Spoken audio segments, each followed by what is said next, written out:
That was an experience I never hope anybody ever has to go through. Going to a federal court system, the way they book you, chain you. Yeah. And you're on one side of the building, and they take you underground. Yeah. Almost like a chain gang. Yeah. To the other side where the courtrooms are, where they do the arraignments. It was pretty rough, and they kept you in the holding area for hours on end. Of course, Yeah. I mean, I'm sure this is not new for people who've gone through something like this, but for somebody who's not expecting this, it's just completely an experience I hope nobody has to go through. It really isn't. Yeah. That was probably one of the most degrading, because once you come in that courtroom still chained, I mean, you're talking about waist to cuff to ankle. Yeah. Your family's in the room, right? And you're in front of like 40 other people getting arraigned the same day. Some of them drug charges, some of them rape charges, some of them other things, whatever. Yeah. I mean, this is a federal court, right? In Miami. So I think it's the same one Trump had to go through. And so you're sitting there, and I mean, I made bail, so that wasn't a big issue.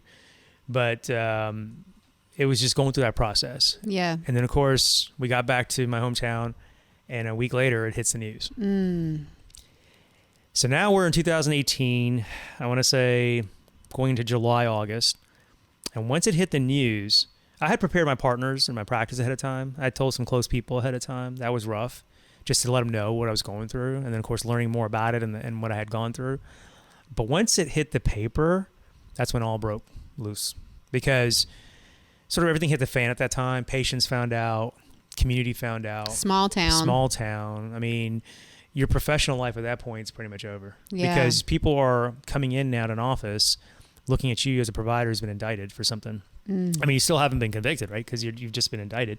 However, or allegedly, and of course, social media doesn't help. Oh, no. And they say innocent until proven guilty, but in the eyes of our communities, you are guilty. Yeah. And there's a reason the prosecution has a 97% conviction rate. Yes. They're not going really after people unless they think they can get them. I mean, Yeah. that 3%, I'd like to meet these 3% of the people that completely got off, because they feel like they have a strong enough case against you, right? And people know this, right? Yes. When you have an indictment, it's very hard to get out of it.